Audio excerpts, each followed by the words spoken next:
Programa não recomendado para menores de 16 anos. 35 anos do primeiro domínio. Se Chad não vai ao Texas, os Texas vão ao Chad. Mais um jogo para MSX da Crunchyworks. Red Hat faz o seu próprio retrocomputaria.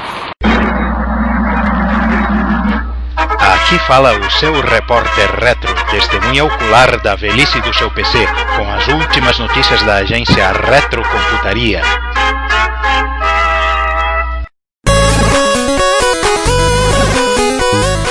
Bom dia, boa tarde, boa noite, bem-vindos todos ao 58º Repórter Retro. Então,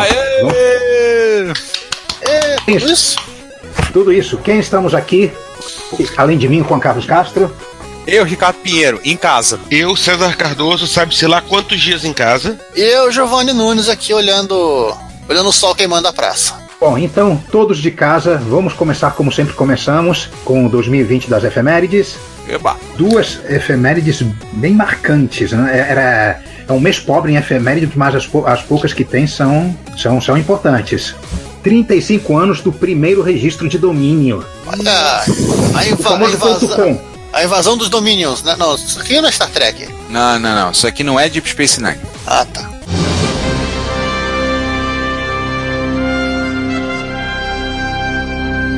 O famoso .com. Qual foi o primeiro .com? Ele foi registrado no dia 15 de março de 1985 e foi de uma empresa chamada Symbolics.com. Mas vejam bem, existiam domínios de internet antes.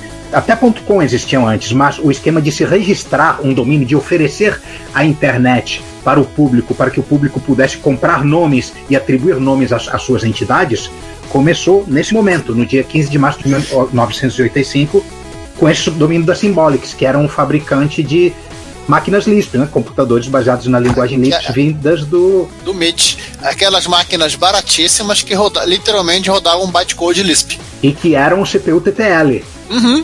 Quer dizer, no momento em que o domínio foi registrado, que é 1985, claro que as CPUs não eram mais TTL, né? Mas as primeiras máquinas Lisp, que você pode ver aí tem várias fotos no artigo da Wikipédia da Symbolics, são bem armário.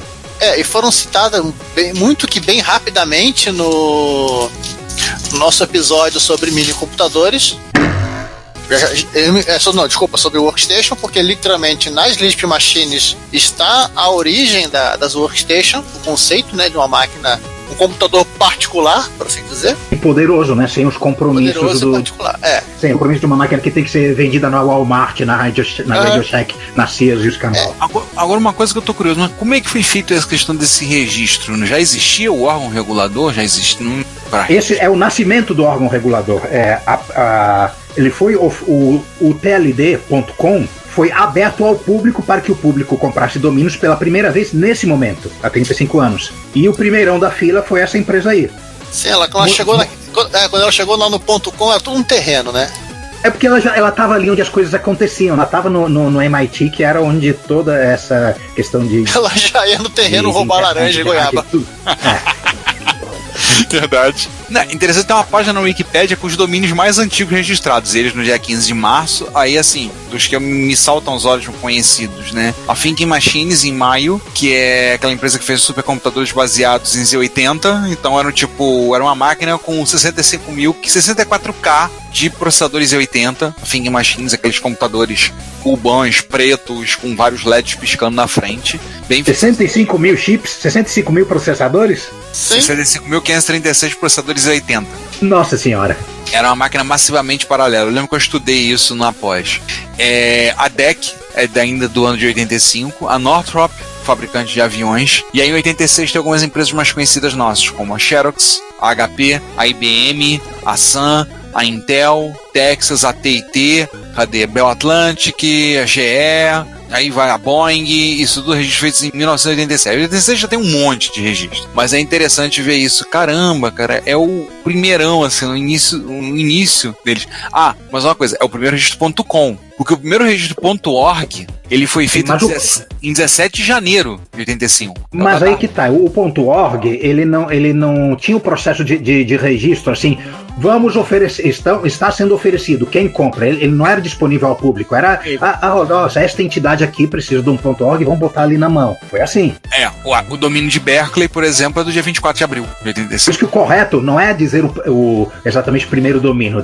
Para manchete ficou mais curto, a gente falou o primeiro domínio. É o primeiro registro de domínio, como a gente conhece hoje. É o primeiro registro de domínio aberto ao público, porque os outros são entidades, ou é .org, como o registro da DARPA, e depois vem só de algumas corporações. Edu, que é a universidade, Berkeley, por exemplo, é 24 de abril, Carnegie Mellon, Purdue, a UCLA, a Rutgers.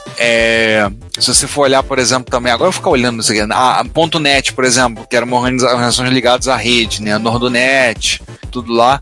Esse, por exemplo, é também de 85. Militares também, mas aí são domínios, mas como você falou, domínios abertos ao público, o público possa registrar, possa pegar e solicitar e adquirir, que é no caso aos .com, realmente, esse da Symbolics é o primeiro, que aliás hoje em dia o domínio foi comprado em 2006, se não me engano, 2009, por um grupo de investimentos, xf.com. E um dia eles vão relançar as Lisp Machines. Aliás, aproveitando que estamos brincando e falando aqui de 85, de domínio, só relembrar que estamos agora no mês de abril, né? Então nós temos agora o 41º aniversário do Crenvax. Talvez a primeira grande fake news da internet. Explica ele aí, Giovanni. Crenvax foi uma postagem da Usenet, se não falha a memória. Vou botar o link aqui. É da Usenet, que feita por um holandês, né? Pelo Piet Birtina, feito no dia 1º de abril, com a brincadeira 1º de abril, anunciando, né, ele escreveu a mensagem como se ele fosse o Konstantin Chernenko, né, e anunciando que a União Soviética estava entrando na internet. E isso gerou uma... A galera acreditou, a galera acreditou. Teve político norte-americano acreditando, porque na época ainda existia a Milnet, não tinha uma separação clara entre as redes e gerou uma certa loucura. Não tinha aquela malandragem de que o endereço de From pode não ser aquilo que é, né? Existia, mas ninguém se deu conta. O legal é que depois que a história foi revelada como né? Teve um computador russo que o pessoal resolveu usar o nome de Crenvax só de zoeira. O primeiro computador que entrou, acho que já era na Federação Russa, não era na União Soviética, eles chamaram de Crenvax. Em homenagem ao hoax. Giovanni, só uma coisa, você falou da Symbolics, só saber, a Symbolics continua existindo, eles continuam vendendo e mantendo um sistema operacional para máquinas livres chamado OpenGenera e suporte ao sistema de computação algébrica, o Maxima, que foi desenvolvido no MIT. A empresa ainda existe e está fazendo coisa. Aí só não relançaram o hardware, mas software para Lisp Machines eles ainda têm. Impressionante que ainda tem mercado. E por falar em máquina de hacker, a outra efeméride do dia são os 45 anos do Homebrew Computer Club. Opa, esse é maneiro. 5 de março de 1975 aconteceu a primeira reunião do clube na Califórnia, que era praticamente um quem é quem da microinformática da época. O clube em si só durou 2 anos, mas as consequências desse clube foram assim, devastadoras. Bom, gente, quem passou por ali, ó, Steve Jobs, Steve Wozniak, John Draper, o Capitão Crunch e o pessoal do Osborne, que fizeram o Osborne e Liechtenstein. Isso. A primeira pirataria do Basic da Microsoft, do Altair Basic, aconteceu por lá. Isso, sim. a famosa fita de papel que surrupiaram. Na verdade, a fita foi surrupiada num evento de hotel e foi parar lá. E o resto é história. Jerry Lawson, criador do primeiro console baseado em cartucho, Fairchild Channel F. Também o pessoal do VisiCalc, né? O Dan Bricklin também passou. Eles foram como visitantes, né? Porque eles são da Costa Leste. Sim, eles são da Costa Leste, mas eles foram lá, fizeram uma visita, participaram. Então, assim, é um clube que rolou, mas é um legado para a história da computação, a história da humanidade, assim, incrível, né? 2 anos, um clube que em 2 anos como marcou e como revolucionou, né? Como mudou a computação, né? Pô, lembrando o Liechtenstein que já tinha trabalhado no Community Memory, né? Foi literalmente a primeira rede social, citado no nosso episódio de BBS, entre milhares de outras coisas que eles fizeram, né? Como depois ele fez hardware pro Altair, depois eles começaram a Chromenco. Ele trabalhou para Apple com alguns projetos, se não falha a memória. E ele fez o D8000. Ele fez o D8000, olha só. Ele é projetista do Osborne. coube a ele. Mas olha esse só ouvinte. É o gabinete do EACA, que é o gabinete do D8000, só que azul. Uhum. Nem no gabinete a EACA foi original e a Dismac copiou da cópia. Eu tenho a referência do cara da Dismac falando que a gente copia mesmo. A gente abre e vê como é que é feito e a gente faz igual. Não era o cara. E ainda assim mentiu porque contrabandeou as placas, né? Mas tudo bem, a gente falou disso no Repórter Retro passado. Não era o cidadão da Milmar que falava isso? Não, tem uma... O da Milmar dizia que ia clonar, tipo, eu vou clonar e tô nem aí, que se exploda o mundo, eu vou clonar mesmo. Acho que são grandes as chances de muitos cidadãos terem falado isso. Aham. É cara de pau universal. Peraí que eu acho a referência, só um minutinho. Da Milmar falou isso que tava falando, inclusive, ele falava inclusive em clonar carro, em automóvel. Chegou a falar essa história, tem uma referência dessa, o cidadão da Milmar. Existe, eu acho que o primeiro Passat, ele é clone de um Opel. Mas era permitido, não acho que era do mesmo conglomerado ou não. Olha aí, achei, né? Não, Opel é GM. Opel é GM. Então era cópia mesmo. O Passat brasileiro era uma cópia do Opel. Opel Kadett 4. Não, o Opel Kadett era o Chevette aqui. O Opel Kadett é o Chevette. É o Chevette. Então não era. O Opel não era porque o pessoal na indústria é bem mais restrito. Mas quando são empresas do mesmo conglomerado, não tem problema nenhum. Até os projetos que surgiu no ano dos anos 80. O Gol, por exemplo, o nome diz. Ricardo, assim, no caso da GM no Brasil, eu acho que até acho que 2007, 2008, a grande maioria dos carros que a GM lançava aqui eram de origem da Opel. Sim. Acho que a única exceção talvez seja o Opala, né? O Opala, na verdade, é o cruzamento do Commodore com o Impala da GM americana. Porque depois de 2008, a GM do Brasil, ela passou a responder a Xangai, que centralizou toda você falando de cabeça, certamente algum gearhead vai dizer que eu tô falando merda, mas tudo bem. Que centralizou toda a operação internacional da GM depois que ela foi resgatada lá pelo governo americano, e aí ela começou a trazer os mesmos carros que ela tava vendendo, inclusive nos Estados Unidos, que deu aquela virada na linha de carros. Praticamente renovou tudo. Bom, mas como este não é um podcast mas esse não é um indústria... podcast sobre marcas de... Sobre automobilismo. Mas assim, rápido, como isso aqui é um podcast sobre história da computação, eu consegui achar aqui a referência da galera da Dismac. Vamos lá. Assim, né? José Oscar Alegre, diretor de marca da Dismac, disse à RNT que nunca pagou royalties a ninguém. Que roubamos. Compramos um equipamento, desmontamos, vemos como é feito e tentamos melhorá-lo. É o que todo mundo faz. O trabalho hoje no Brasil, como foi no Japão, tem de ser o de copiar bem. Manda o link aí. Não é link, é um livro. Ah, tá. Pô, se der pra tirar uma foto da página, se puder. Acho que eu consigo escanear. Deixa eu ver, na posição que tá do livro aqui, dá pra meter no scanner. Ou tirar uma foto, que for mais fácil. Bom, se tiver o link no show notes, é porque o Giovanni conseguiu, caros ouvintes. Bom, então agora podemos ressuscitar os mortos. Vamos lá. Chama os Zeus aí. Rise from your grave. Cruz, credo. Que isso? Cara, isso aqui, se você tiver estômago forte, estômago fraco, aliás, segura a onda aí segura antes de clicar nesses 3 links que nós vamos colocar no show notes, porque, enfim, o Retro Hacks resolveu fazer mais um dos seus famosos Extreme Refurbishing. Gente do com céu! Um micro que ficou conhecido carinhosamente como o Wasabi C64. Sabe por quê? Porque o teclado tá recoberto de chiclete de hortelã. Quer dizer, você acha que é chiclete de hortelã? Pode ser qualquer coisa, né? Qualquer substância aí. Né?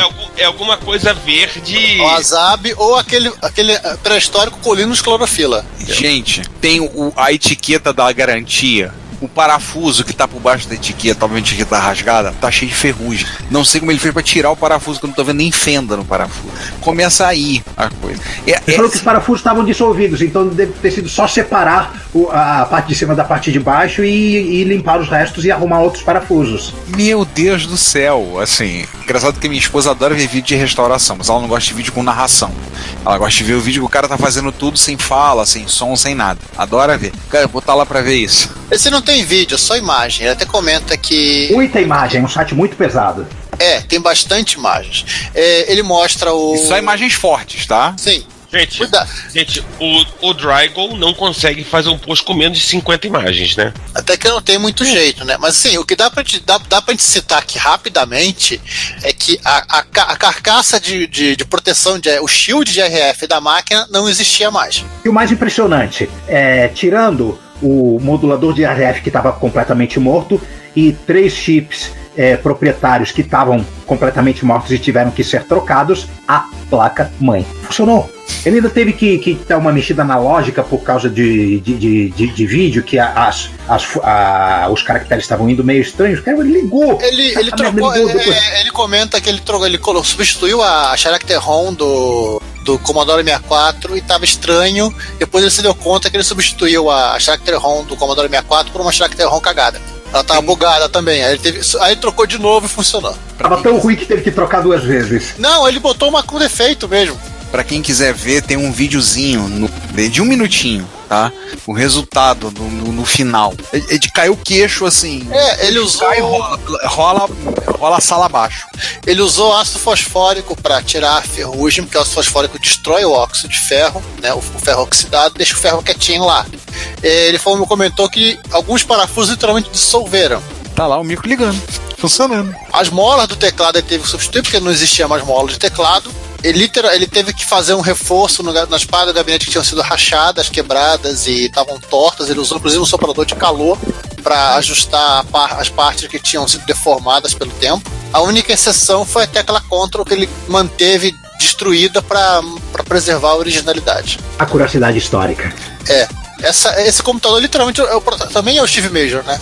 Esse computador é o Steve Major, cara. Não, essa é a mulher do Lee Major. Desculpa. O nome do personagem é Steve Austin. Você não misturou o Steve Austin. Tá todo mundo igual, tudo igual.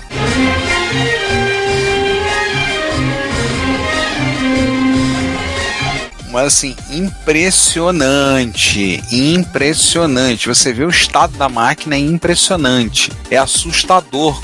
Cara, ele fez o quê? Ele pegou e enfiou a placa, o micro inteiro em ácido fosfórico? Não, os componentes de ferro, o suporte, o modulador, a caixa do modulador de RF, parafuso, e jogou no ácido fosfórico para ver o que dava para recuperar. No final só sobraram 3 peças de metal na cor preta, e depois ele teve que lixar para remover essa parte, né? E os parafusos que viraram pó.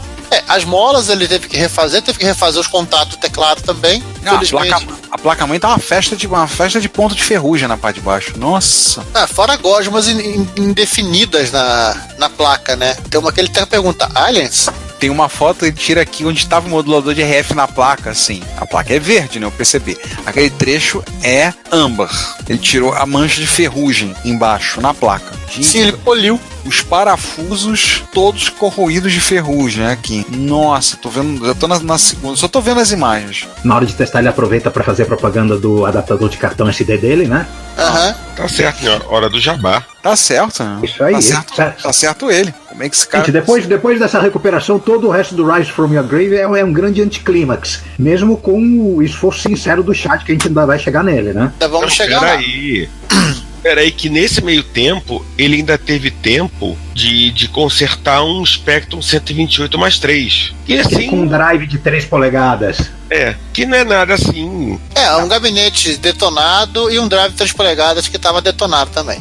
Ou seja, só mais um dia normal na vida do Drygol. Como eu disse, anticlímax. Anticlímax. Mas nesse meio tempo, Adrian Black também está fazendo... Está em casa, né, pelo jeito. Andou recebendo o pacote. Só uma coisinha. Tem uma foto, do tipo das fotos que eu gosto de ver. O cara desmontou o Spectrum 128+3 e lavou tudo e botou pra secar. Só faltou pendurar no varal. Lava roupa todo dia, que agonia. É o tipo da foto que eu gosto de mostrar para meus alunos para dizer: sim, gente, dá para lavar o computador. Você pode lavar o computador com água e sabão. Mas peraí, agora vocês tinham falado do Adrian Black. O Adrian Black foi salvar um 1541. 1541-2. Que na verdade é um 1541 dentro de uma carcaça de 1571, no mínimo para ficar mais barato. Cara, aí vem aquela pergunta na minha mente, pra quê? Eu me lembro as piadas da gente do 1541. Tá faltando o João aqui. Não, João, esse 1541 pelo menos ele é mais leve. Né? Porque continua sendo uma desgraça. Aí eu vejo essas coisas e me pergunto, pra quê? Porque é a vida. Por quê? Porque tava lá, né? Porque tava lá. Tava lá, né? E resolveu fazer. Por que ele consertou um 15? Não, porque tava lá, tava disponível. Agora sim, é impressionante quanto link com o tamanho da descrição do vídeo, né? Os links do vídeo, nossa, ele bota uns 48 milhões de links aqui. Ele só não começou o primeiro link, ele comenta que ele higienizou a caixa. Ele começa o vídeo de luvas, né? Ele comentando que ele teve que higienizar a caixa antes de abri-la. O primeiro comentário, a tradução dele é assim, a tradução livre é preciso ser corajoso para admitir quando o homem precisa de ajuda para fazer o seu drive funcionar novamente. Grande vídeo, excelente, torcendo para ter mais. Bom, depois desse interlúdio Adrian Blaquesco, duelo de titãs, né? Como esse Rise From Again começou com uma porrada fenomenal do Drygol, o Chad não podia ficar atrás, então ele consertou 10 computadores. O Chad fez combo, né? Os quais 7 são da Texas. O bicho tá pegando lá onde ele mora, né? Então o cara tá ilhado dentro de casa, tá sem nada pra fazer, tá sem nada pra fazer? Ou consertar micro, pô. Primeiro, vamos começar pelos coadjuvantes, né? Primeiro um Spectrum, né? Mais um Spectrum de coadjuvante, só que dessa vez é um 48K. O que ele tinha? Um monte de coisa. Na verdade, esse Spectrum ele fez algumas mudanças no Spectrum 48 dele. O Spectrum 48K dele, ele trocou algumas coisas, trocou o regulador de voltagem, o 7805. Não, ele arrancou o regulador de voltagem e colocou outra coisa. Ele botou direto um conversorzinho, um DC-DC, um traco. Não, ele botou um Traco Power. Que é pra esquentar menos, 2450. O nome é bonito, Traco Power. Isso é Traco Power logo de uma vez. Mas o que é o Traco Power? É simples, ele não é um regulador de voltagem, né? Ele pega uma voltagem, ajusta e produz calor. Ele é um conversor de corrente alternada. DC-DC. Não, ele é DC-DC. Você converte e gerando menos calor, né? Muito menos calor. Sim, esquenta muito menos. Ele trocou a ULA da Ferrante por uma FPGA, né? Que também não esquenta nada. Trocou todo, fez recap. Melhorou a saída do mod de vídeo composto e trocou a membrana do teclado e fez lá, né? E o bioadesivo. Que bioadesivo? Vai consertar o teclado com as teclas, né? Arrumar nas teclas. Trocou a membrana, tudo. Deu um trato no micro, né? Tá precisando. De tempos em tempos é uma coisa boa de fazer. Aliás, fica a minha dica pros ouvintes, assim, vocês que estão agora, imagino que quando vocês estiverem ouvindo isso, nós estejamos no período de quarentena por conta da pandemia de coronavírus. Uma coisa que eu fiz foi pegar todos os meus MSX da minha coleção e ligar todos e testar tudo. Nessa eu achei alguns com problema. A maioria eram problemas bobos, teclado, coisa assim.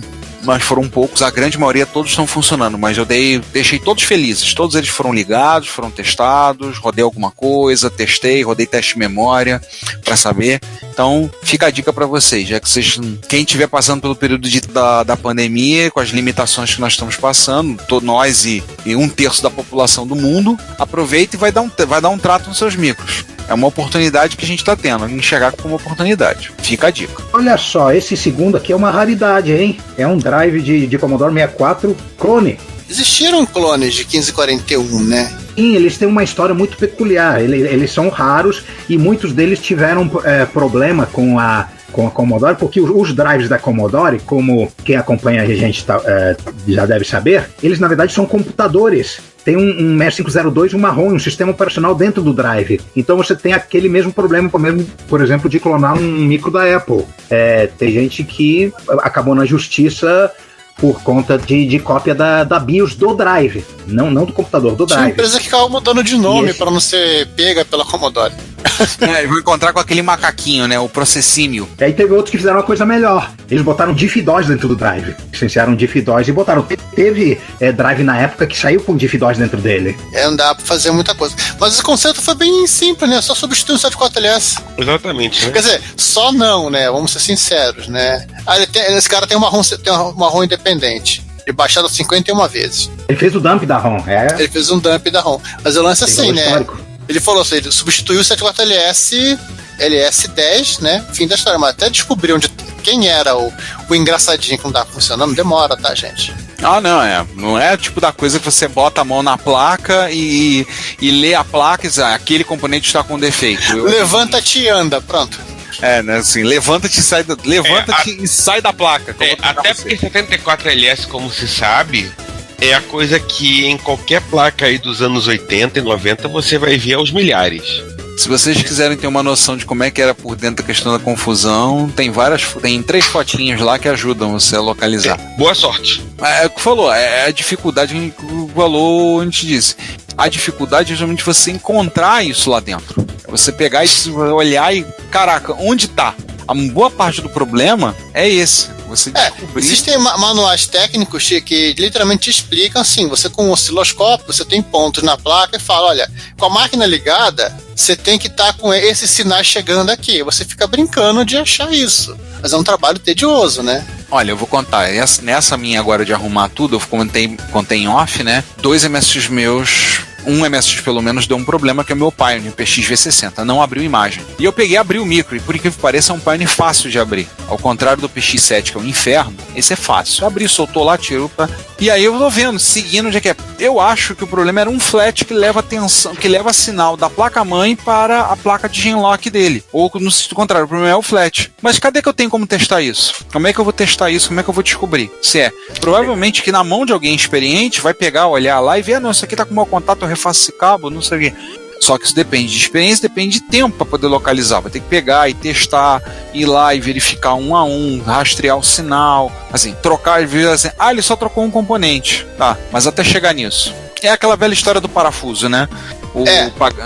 $500 pro sujeito chegar e apertar um parafuso na máquina. Aí a pessoa assim, mas é muito caro. Ele, tá bom, $5 para apertar o parafuso, $495 para saber qual é o parafuso a ser apertado e qual a intensidade que tem que apertar o parafuso. Discriminou isso na nota. Isso não invalida, muito pelo contrário, só valoriza o trabalho desses caras, né? De gente como o Chad, o Adrian Black, o Draigo e outros, né? Momento Fredon agora. Mas o Draigo, acho que ele exibiram o masoquismo, né? Não, o Draigo... Não, cara, o Draigo, ele se mete em umas roubadas que... Enfim, né?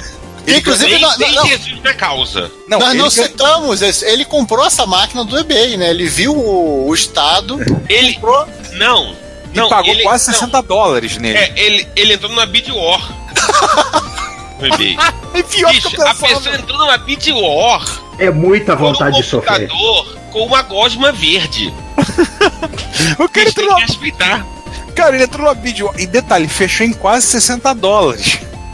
Quase $60. É muita vontade de sofrer, cara. É muita vontade de sofrer. Doença. Não, aí é doença. É doença, né? Bom, seguinte, já que o Juan já avisou, né? Momento Fredão, um abraço pra você aí. Grande abraço, Alfredo. Né? Porque agora é hora do CRT. É a dos devotos da Cathode Ray Mission, né? Exatamente, né? Simpático esse monitor. Exatamente. Bonitinho, né? É um Commodore 1801. 1801, sim. Existia um 1801. Que é dos Plus 4, porque ele literalmente era o CM141, né? Ele parece da mesma época do CM141. Na verdade, ele antecessor do 1802, mas ele é praticamente da mesma época que saiu o 1802 em marrom, né? Embora o 1801 seja preto com prata. Preto e grafite. Parece preto e grafite. Agora eu vou te dizer assim, ele tem uma impressão, ele tem uma cara de um monitor pequenininho, ele tem 13, fui olhar agora, ele tem 13 polegadas, mas ele tem uma cara de um monitor pequenininho, tipo de monitorzinho de bolso, assim... O formato dele lembra o meu monitorzinho que eu levo para encontro. Sim, a borda da tela que é muito grossa. Ele é aquele monitor padrão dos Commodore. Só que pelo que eu tô vendo aqui, ele não tem os contatos frontais. Acho que o Commodore. Não. É tudo na traseira. Que tem o AV normal e tem aquela entrada de vídeo Commodore que separa luminância e croma. Acho que o CM141, que é o padrãozão do Commodore 64, esses conectores ficavam na frente. Só esses dois, o crominância e luminância. Ou o contrário, o vídeo composto ficava na frente. Alguém ficava na frente. Lembra que o João tinha um 81 desse aí. 81 não. Desculpa, não. O 141, ele tinha um monitor de Commodore 64. Inclusive levou pra encontro de MSX. Sim. Agora eu tô olhando aqui, ele é pau, esse cara aqui, tá aqui. Mas, cara, tem um bocado de foto, hein? Tinha oxidação num trimmer. Ele comenta que o monitor tava com o aspecto estético muito bom, o cosmético tava muito bom. Mas tava a imagem... Mas a imagem tava ruim. Não, a imagem tá parecendo uma obra de arte primista. Tem sei lá quantas mil cores, tudo borrado, misturado aqui. Mas tem uma grande quantidade de fotos, né? Ele colocou. Né? Assim, em termos de conceito, além desse trimmer oxidado, né? Ele precisou calibrar o York é o que em português? Deflection York. Enfim. YOK o quê? YOK Deflection York, enfim. Sei lá, eu não sou assim tão... O York é... tão fredon em CRT. O York é garfo. Garfo de deflexão. A tradução pelo Google Translate. Obrigado, Google. É uma peça... Acho que é garfo que eles chamam em CRT. Enfim, Fredon, ajuda a gente depois aí nos comentários. Eu prefiro chamar de defletor da Nacelle, pronto. Isso. Parecendo mais Star Trek. Tá nóis. Mas tudo bem, né? Ele precisou calibrar um trimmer no flyback, porque estava fora de foco. Aquele ajuste fino no PCB do monitor para acertar o overhold. E já que estava ali mesmo, tinha um pedaço de plástico quebrado na base do monitor que ele foi lá e colou. Já que ele tava com a Super Bond na mão. Não custava nada ficar bonitinho. E aí, na verdade, foi até um conserto, entre aspas, tranquilo, né? Basicão de manutenção de monitor CRT. E aí começamos nossa aventura texana. Exatamente. Não tenho... Não, faz o seguinte, Juan, esse é super tranquilo, vamos passar bem tranquilo, que ele começou consertando uma fonte de força de um TI-99. Ele começa aqui o 16 volts, né, da fonte, a parte AC. Tinha desaparecido. Sumiu. Não tinha, só isso. Aí ele trocou um fusível. Não botou, né? Não tinha, missing. Faltando. Na verdade, essa fonte é só 16 volts, né? Ela converte o... Em AC, né? Cara, coisa de maluco. Os fabricantes fazem fonte que, em vez da fonte jogar de AC pra DC, joga DC pra dentro do micro, não. Tem fonte que joga, inclusive fontes de MSX que jogam AC e DC também pra dentro do micro, e lá dentro converte a segunda linha em DC. Eu não entendo muito bem por que eles fazem isso. Cara, tem uma parte analógica que precisa, sei lá, tem muito circuito analógico que precisa de menos. As portas seriais precisam, por exemplo. Então, assim, toda máquina que tem porta serial, você pode contar que a fonte vai ter que gerar em algum lugar um menos qualquer coisa. Não tô falando de menos, tô falando de AC. Tô falando por isso que ela pede, né? Cara, mas é muito, mesmo assim, muito estranho. Pô. Então converte lá dentro tá tudo DC pra ficar mais fácil, lá dentro passa pro AC, Guarabolas. O Commodore 64 pede 9 volts, né, pra alimentar o CID. Sabe-se lá qual é o processo decisório também que tem dentro dos departamentos de engenharia quando o micro foi projetado? Como a fonte vai ficar mais barata? Cara, é aquilo que a gente sempre discute. O grande problema e sempre foi, tipo, o financeiro diz, querido, eu preciso baixar meu custo. Te vira aí, rapaz. E o pessoal da engenharia tendo que baixar custo e como opção limitada todo mundo tem essa opção limitada de suprimentos para fazer o desenho, os caras vão ter que se virar. O problema não é deles. Tem que fazer caber com o que tem no estoque. Não dá para inventar. Mod Radio Shack de operar, mod Commodore de operar, clássico. Sim. Bom, mas e aí? E aí virou... Tá, legal. E aí virou um caminhão da Fiat de TI na esquina da casa do Chad. Você consertou um Texas? Maneiro. Então agora toma 6 pra você, de uma vez. Toma. Você gostou de consertar Texas? Ótimo, então toma. Gente, ele tomou 6 pela fuça, vamos lá. Não, detalhe, deixa eu fazer um apanhado geral disso aqui, porque o interessante é que 4 das máquinas tinham o mesmo defeito, que era tela preta e som ensurdecedor ao ligar, só que eram 4 defeitos diferentes. Um era ROM, um era RAM, um era um 74LS e o outro era CPU. E o defeito era o mesmo. Muito louco isso. É a máxima do parafuso, mais uma vez. Exatamente. Melhor ilustração não consigo imaginar. O primeirão da lista ele troca ROM, né? É o defeito. O segundo aqui, ele troca uma memória, né? Isso. Aí no terceiro na lista, o mesmo problema, ele troca 2 74LS, os mesmos, né? 2 74LS 138, ponto diferente da placa. O quarto, a mesma coisa, nesse ele troca o processador. Aliás, eu fico me perguntando como é que se arruma 9900 atualmente, né? Só de TI 99 condenado, né? Que... Pois é, não imagino. Ou peça em estoque perdido em algum lugar.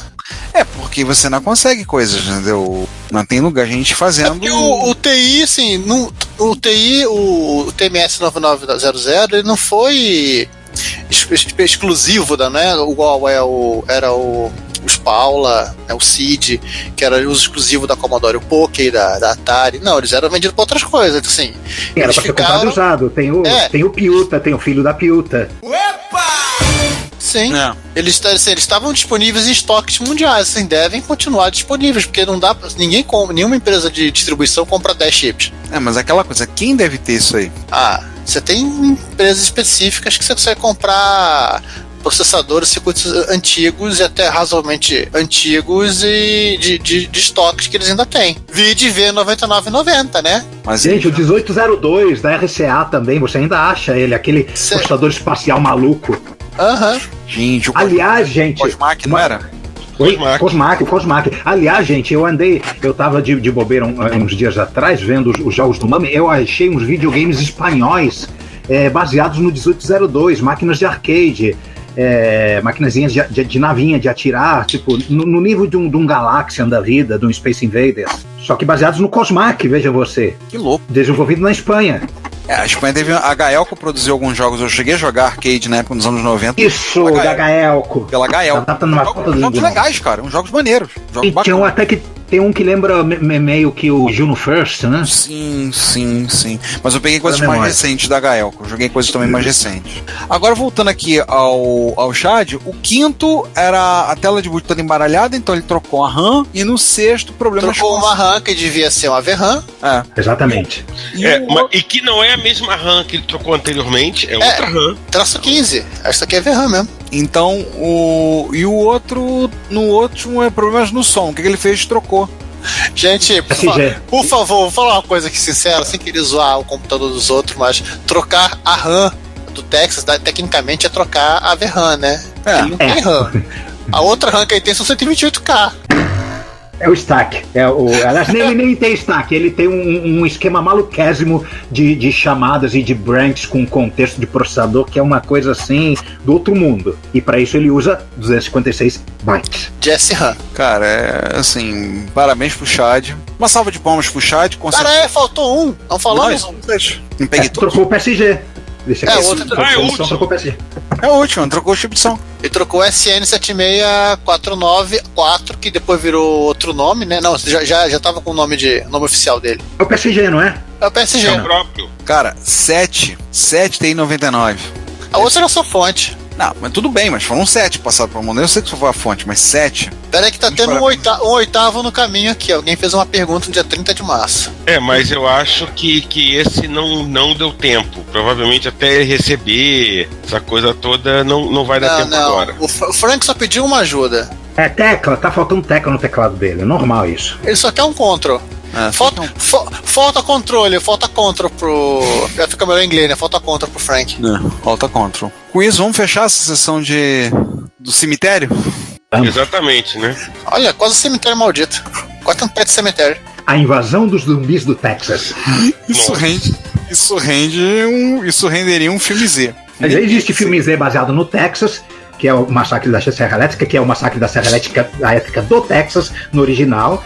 Aí mistura com não é, inclusive, Serra Elétrica, porque é uma motosserra que ele usa. Motosserra, o Massacre da Motosserra do Texas. Essa é a tradução correta do título. Vamos falar dos fortalecer o relacionamento com os amigos, os companheiros, os fornecedores. Vamos lá. Brasil! Temos um Mano Passa que apareceu num concurso de 10 linhas de Basic, né? Isso! É de site em alemão e não tem links. Alguém entende esse tá logo site, embaixo. Vou dizer que tem um bocado de coisa. Peraí. Peraí. Mas o que eu achei mais...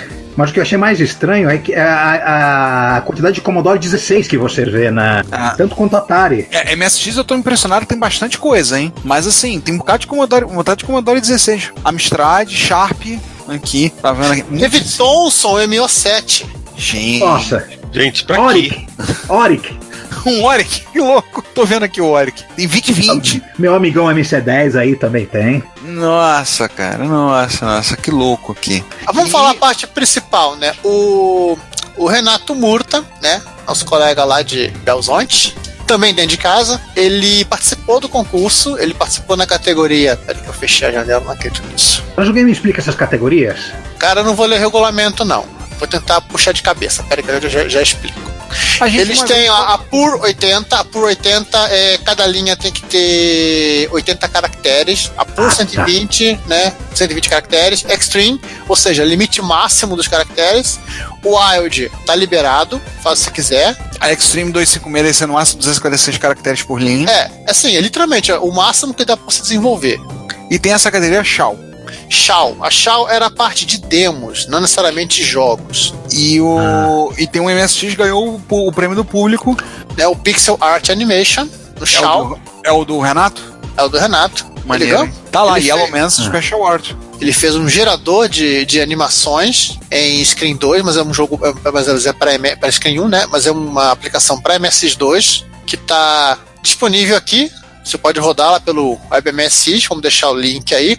Aliás, cortesia da Clube MSX, que liberou o repositório. Você quer precisar do FTP? Mas você não é obrigado a rodar online, você pode baixar esse link de Você pode baixar o link aí e rodar. E rodar no seu OpenMSX. Sim, no seu micro de verdade. No seu Blue, no seu MSX2 de verdade. Não é MSX1, gente, é MSX2. Eu vou querer rodar essas coisas. Vou querer examinar isso depois com mais calma. Ele até mostrou uns videozinhos de como você gera. Ele também é um editor de animação. Você tem uma sequência de frames, você desenha os frames que fazem parte da animação, né? Ele vai, obviamente, replicando pro seguinte, para você saber o que tem que fazer. E depois você consegue tocar isso. Tem um vídeo muito legalzinho que ele mesmo fez e postou no YouTube. Pô, legal, hein? Em 10 linhas, hein? 10 linhas. Falando isso, citou a Clube MSX, lembrar que a Clube Nova já foi despachada no correio. Você comprou, você já deve estar recebendo a sua Clube MSX. A edição número 8 é a edição de 2020. A primeira edição de 2020 já deve estar já foi enviada pelo correio. É a 8, né? Já foi enviada, apesar de que nós estamos na situação de que o correio está mais...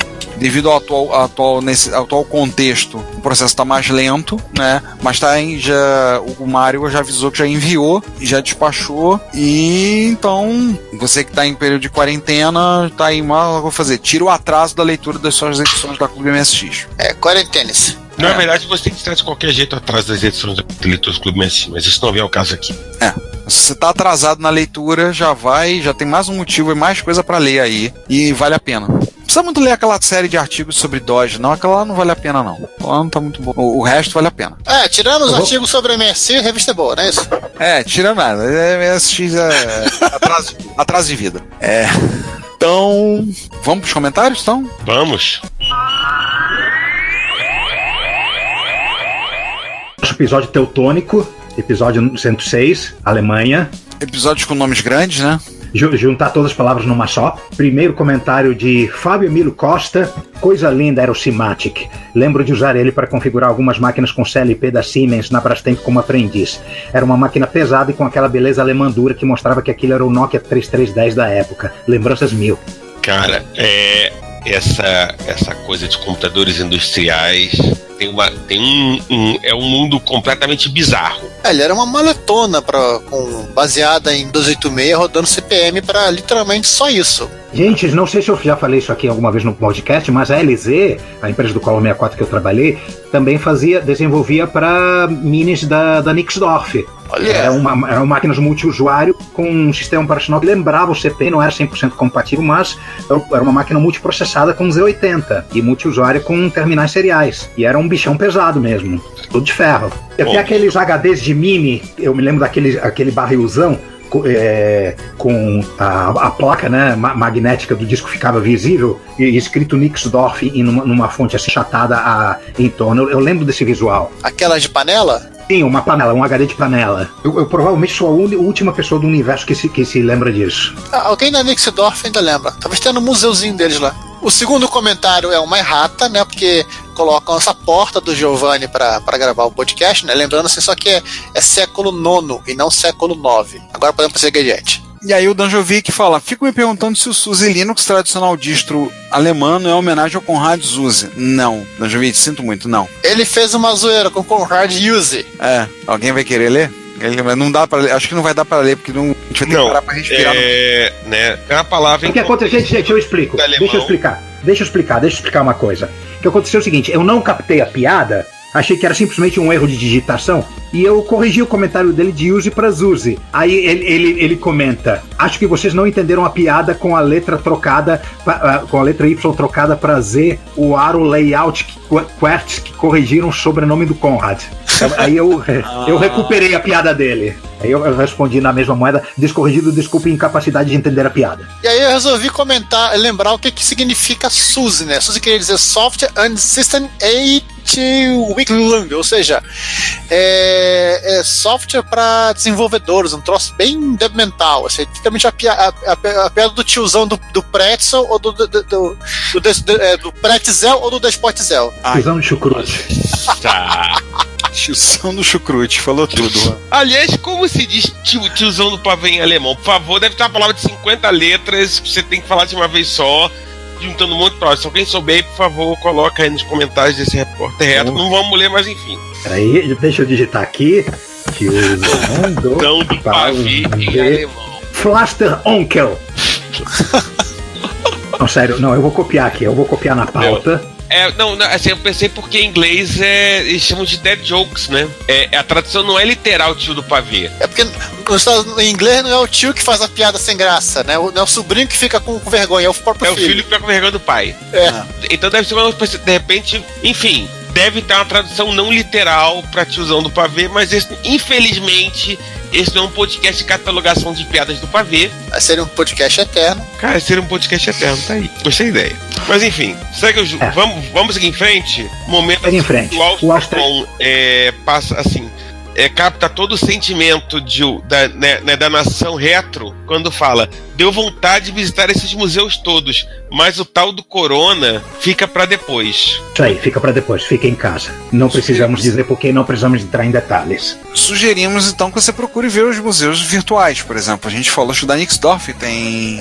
O Nixdorf tem um museu lá. Aliás, de forma meteogroniana, né? Meteogroniciana, nós prevemos o futuro, né? Quer dizer, eu previ o futuro. Enfim. Que eu comentei no final do episódio da Alemanha que se você não puder sair de casa, não puder nem sair do seu quarteirão, você pode acessar o museu virtual. Né? Pois é. Na parte B temos um comentário só do Danjovic dizendo o seguinte: gostei bastante do KC-85, aquele da Alemanha Oriental. Tenho certeza que ele usava uma caixa padrão para montagens eletrônicas. Me lembro de já ter visto na revista Hector dos anos 80 alguns equipamentos usando caixas similares. Rolei de rir ao ler o significado da sigla do sistema operacional Caos, imaginando quanto tempo levaria um comando similar a dia ***. Bisnacher. O que significa Bisnacher? Tradutor, de novo, tradutor. Vamos ter de pesquisar. Até mais tarde. E a propósito, se você tenta fazer a tradução reversa de Flaster Onkel, sabe o que? Tio Pavimento. Faz sentido. Pavimento. Sabe como o chão é feito? O que é feito o chão? Pé esquerdo, pé direito, pavimentação. Gente, o caos significa Cassette Aided Operating System. Não é um sistema de disquete, é um sistema de cassete. Gente, é uma de gente. E aí tem mais alguns comentários a fazer, né? Aproveitar esse período de coronavírus que a gente tem de outros posts que a gente colocou, o pessoal comentou, né? Então a história de uma empresinha em uma tal de Chapéu Vermelho, né? Não é aquela que vai pra floresta para visitar a casa da vovó. Ela publica duas das mais usadas distribuições de Linux do mundo. O Fedora há um pouco de controvérsia se ela publica o Fedora, mas tudo bem, vamos deixar que sim. Ela tem um podcast em inglês que é o Command Line Heroes, né? E nessa temporada agora eles começaram a falar de retrocomputação. Então eles falaram de mini computadores, falaram de episódios falando de mainframes, falando do Altair 8800, falando de drive de disquete, né? Ou seja, eles só faltaram falar que velho é seu PC, mas eles falarem isso ou de PC, você sabe. Outra coisa que é diferente, que não é uma conversa, é uma narrativa, é como se fosse um documentário, é uma voz só. Ele é hosteado, né, pela Saron Itbarek, né? Ela é etíope, inclusive. Ela tem outros podcasts, outros projetos, né? E eles começaram, né? Se for pegar lá as temporadas, né? Falando sobre smartphone, como é que é? Cadê as temporadas? Aqui. Falando sobre linguagem de programação, falando sobre uma série de filosofia, DevOps, de programação, assim, história da computação, não falando sobre história de computação, e este ano resolveram brincar de retrocomputaria, o que indiretamente não deixa lisonjeados. Eu ouvi os episódios dessa temporada, estão bem legais, são bem interessantes, bem didáticos. Eu fico até chato de falar que parece muito retrocomputaria em certos aspectos, por causa do conteúdo, talvez. Eu só não gostei do episódio de smartphone, porque eu acho que smartphone não é computador, é appliance. Entre os comentários, citar um cara que manda 200 milhões de e-mails pra gente, a gente acaba nunca lembra, então pedir desculpa ao nosso amigo Marujo. Marujo, quando for assim, manda comentário. Mas ele comentou, isso é importante, chama o advogado. Mas é porque ele sempre vê as coisas, ele manda e-mail pra gente, a gente acaba esquecendo de abrir e olhar os e-mails. Se um dia a gente fizer um episódio especial de comentário, a gente vai ser só ler, vão ser umas 15 horas lendo e-mails do Marujo, entendeu? Porque ele manda sempre, eu sempre leio os e-mails dele, acabo um ou outro eu respondo, mas Marujo, quando for assim, manda pelos comentários que é mais fácil, mas ele foi o primeiro a falar, chama advogado, né? Nosso chapo Emil, lembrando que a Red Hat hoje em dia pertence à IBM, a IBM adquiriu a Red Hat por 30 e poucos bilhões de dólares há uns 2 ou 3 anos atrás. O Vitor Silva falando que não conhecia o podcast, agradeceu pela dica. Aí eu comentei e falei que tem muita coisa a ser ouvido do Reto Computaria. E ele disse: não, eu tava falando do podcast da Red Hat. O Reto Computaria eu já ouço. Mas aí eu tô tentando lembrar qual é o Vitor, que ele falou que teve em Jaú em 99 e nós também tivemos, em 3 dos 4 bandidos que estão nessa mesa estiveram em Jaú em 1999. Tô lembrando quem é você, Vitor. Confesso, não tô lembrando. Mas deve ser a idade. Aí o Juan resolveu zoar um outro podcaster. É. Eu resolvi zoar você, Ricardo, na verdade. Obrigado. Como é que tá a sua vida nova no Uruguai, Ricardo? Muito bem. Muito bem. Ai, pior que não dá nem pra pegar avião, né? Tem que passar vergonha mesmo. E aí, lembrando também um outro post que teve mais alguns comentários. Esse foi um comentário um post que o César fez, né? Falando sobre questões da limpeza, quando é em tempos 19, não esqueçam de limpar os clássicos, então algumas coisas sobre limpeza. Na verdade, manter um clássico limpo é uma coisa que nós deveríamos fazer o tempo todo, né? A gente deveria parar de ser preguiçoso e se desmontar o computador e jogar dentro da máquina de lavar. Se a amanhã aceitar. Mas no pior caso, vai lá, pelo menos passa aquele pano no limpa, tira o pó, tira a teia de aranha, né, que fica ali no sol, aquela coisa toda. Mas em tempos é ainda mais urgente fazer esse trabalho de pautador, de manter. Não precisa ir. No caso, assim, de repente, se tem um computador aqui, você faz limpeza externa.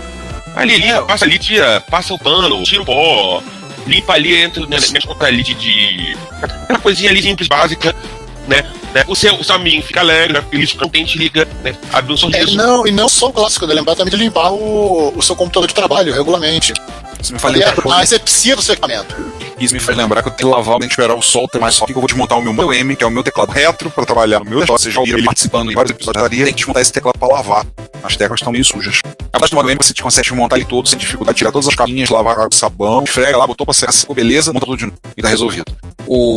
E aí nos comentários, né, o Carlos Espíndola agradece, mandando não só as mãos nossos clássicos também, e o Marujo agradece só que liberar o álcool 70 das farmácias. O problema é que o álcool 70 sumiu das farmácias, da farmácia, mercado e tudo. Eu achei já lá. E a Cláudia, minha esposa, encontrou um frasquinho pequeno de 250 ml de álcool e nos olha, cara, no supermercado ela pegou só um pouquinho pra passar, limpar interruptores e coisas do tipo de casa.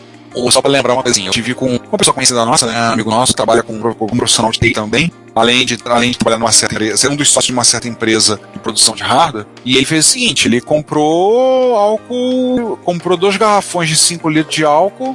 E aí quando ele retira um equipamento de um cliente para consertar, ele traz o equipamento, limpa o computador com álcool, limpa tudo, faz o reparo, limpa antes de devolver e entrega. Ligou num compressor e botou uma pistolinha de álcool gel, né? Dispara na pessoa. Ele tá usando álcool comum, ele tá usando às vezes álcool isopropílico ou álcool comum mesmo. Tanto que eu encontrei com ele, fui entregar umas coisas, ele tava no carro, tava parecendo um astronauta, né? Tinha um garrafão, eu olhei, 5 litros? É ele, pra limpar o equipamento, cara, pra deixar limpinho, pô. Vou arriscar o cliente, né, pô? Literalmente um astronauta de mármore, né? Só pra usar referências antigas aqui.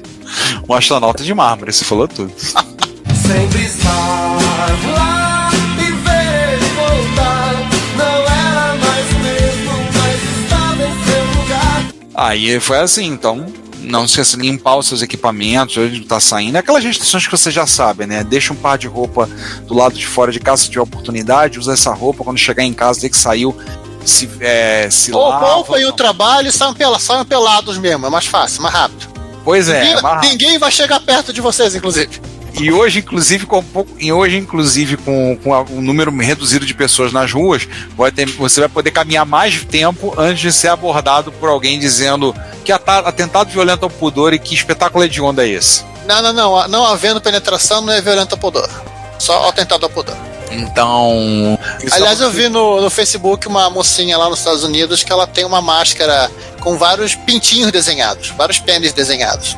Ai, se alguma pessoa chega perto e fala, você tem pênis na sua máscara, ela fala, então, você está numa distância arriscada, você tem que se manter uma distância segura de mim, porque você está vendo os pênis da minha máscara.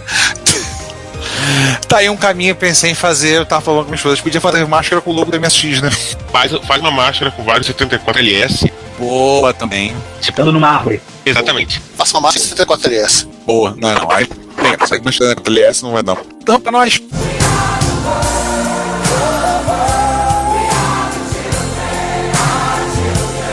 Mas que na verdade é você, né? Não, nós, que vai, mais ou menos. Então não autorizando é nós, Giovanni. Pois é, mas a culpa não foi minha.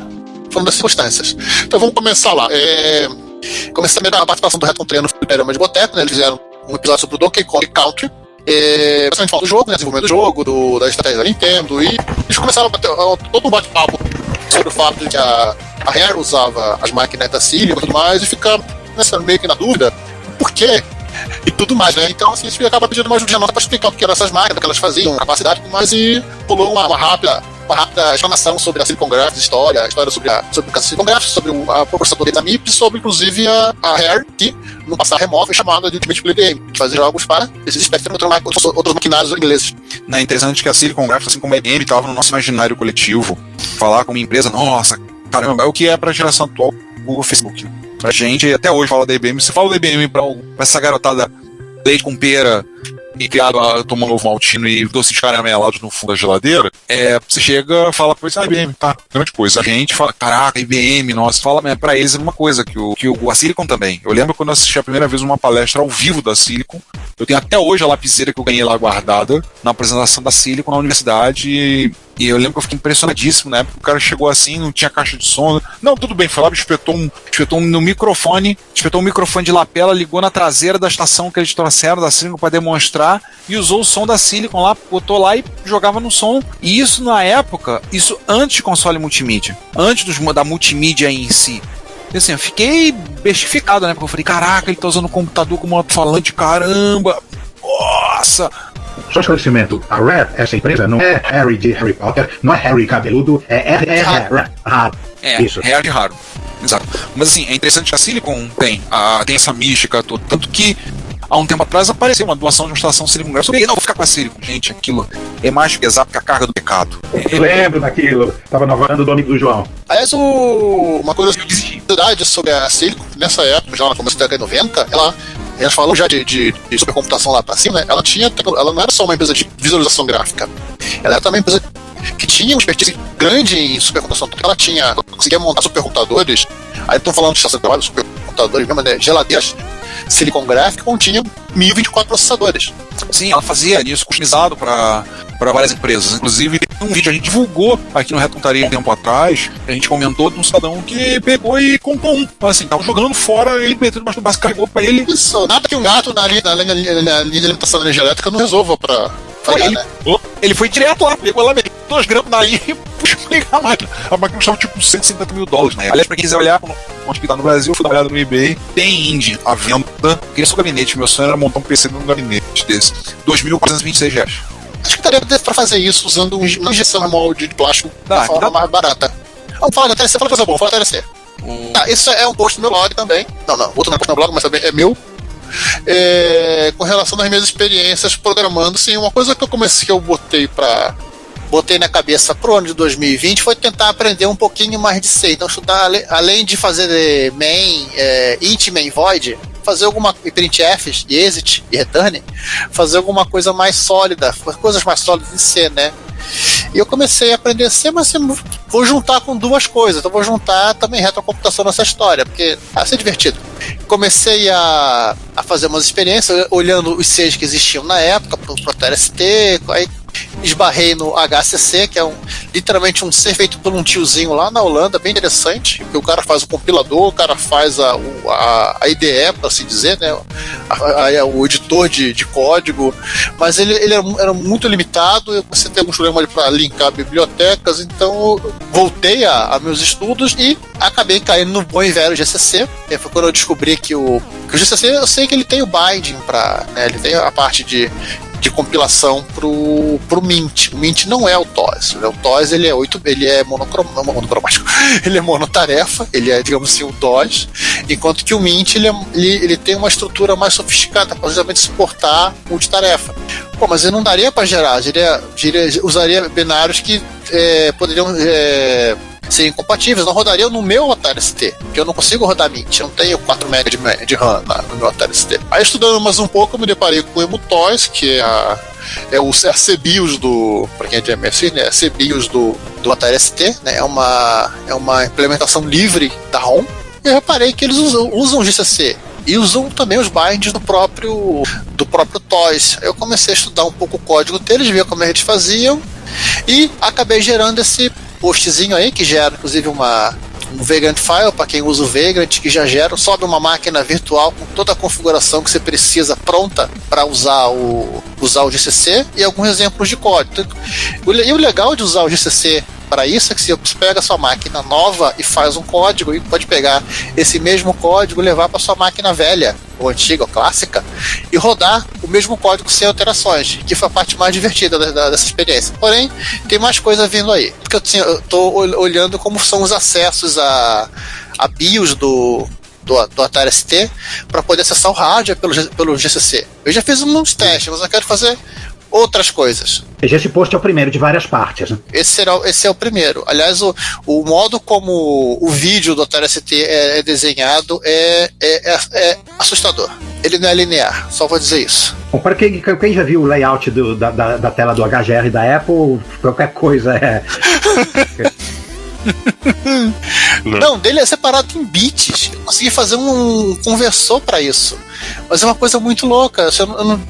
Tudo bem, o Amiga também não é lá essas coisas. O Amiga não é linear. O Amiga, cada byte está num plano. Então você imagina que o cara que desenvolve o jogo para Amiga, o cara tem que lembrar de botar um byte na RAM, andar 4 para botar o byte no pixel seguinte. Que isso? Mas você também andou programando em C numa plataforma em que o vídeo é um pouquinho mais linear, o vídeo né? é menos bizarro, por exemplo, não menos bizarro, é mais conhecido. Então, por conta dessas experiências de programar em C, eu acabei também indo em direção ao SDCC, no MSX, né, praticamente no MSX, por conta de ter que ficar trancado dentro de casa. Na verdade é o seguinte, esse joguinho que eu acabei desenvolvendo, o Paint-It, eu estava desenvolvendo ele em Assembly, eu travei na rotina de Fluid Fill há muitos anos atrás, e aquilo ficou largado ali, e eu já estava brincando com SDCC, e eu pensei, poxa, isso aqui eu poderia fazer em C. Pelo menos eu não teria que ter todo o mega, ultra, super nível de abstração necessário para converter essa rotina, esse algoritmo que eu acho fácil em linguagem de mais alto nível, para Assembly 280. Aí literalmente, isso assim, não sei se dá para dizer que é com orgulho, em 5 dias eu fiz esse jogo. Legal. Literalmente eu comecei do zero, eu desenhei a tela no GIMP, eu já tenho ferramentas que eu consigo converter o bitmap rapidamente para o vídeo do MSX, eu joguei para ele e fui literalmente fazendo as bibliotecas que eu precisava.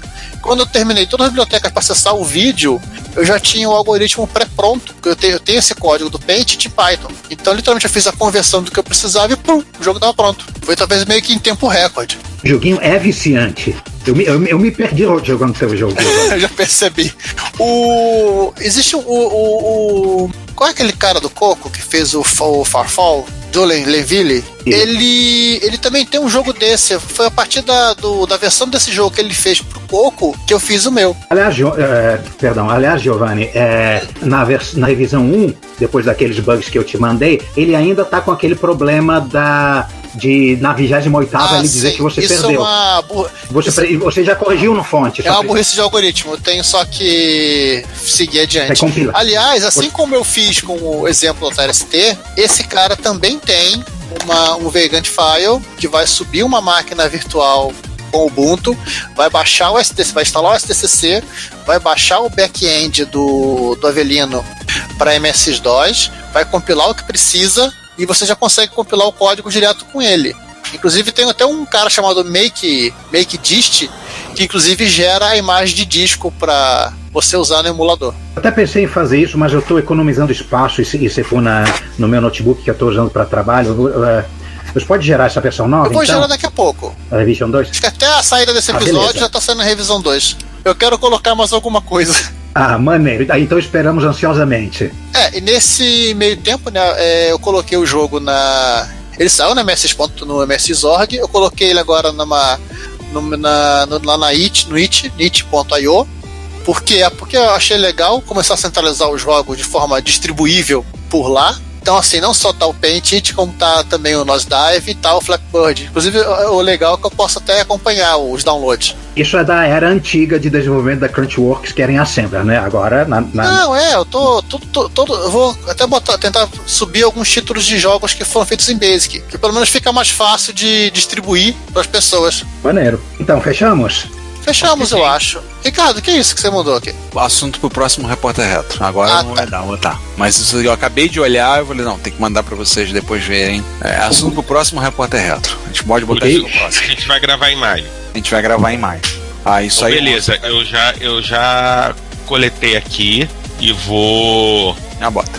Então, gente, fechamos então? Fechamos. Então tá joia. Pessoal, mais uma vez, nosso muito obrigado. Você está nos prestigiando, nos ouvindo. O Repórter Retro. A gente volta aí semana que vem ou na outra semana, não sei. A gente nunca sabe direito como é que vai voltar, mas a gente vai voltar. A gente encara isso da maneira como você quiser. Ou uma promessa ou uma ameaça. A gente vai voltar. I'll be back. Até lá então. Fui. Obrigado pela companhia de vocês. Obrigado por nos ouvirem. E até o 59. Tchau. Bom, é isso. A gente volta, sei lá, daqui a 2 semanas. Sei lá. Eu já perdi a noção de tempo. Tchau. Então, gente, enfim, nós voltamos no próximo dia, né? Porque todos os dias são iguais agora. Ou, na verdade, daqui a 15 dias, daqui a uma semana, isso depende sempre do calendário. O calendário está alheio às nossas vontades ultimamente. E até mais. Assine a newsletter do Retrocomputaria, a RetroBits, e receba no seu e-mail toda sexta as novidades do mundo da retrocomputação. E fale conosco, comente nos episódios, nas postagens, nos mande e-mail em retrocomputaria@gmail.com. Procure também o nosso perfil no Instagram, no Facebook, no YouTube ou no Twitter e manifeste-se. Seu comentário, você sabe, é o nosso salário. Obrigado por nos ouvir e até o próximo episódio.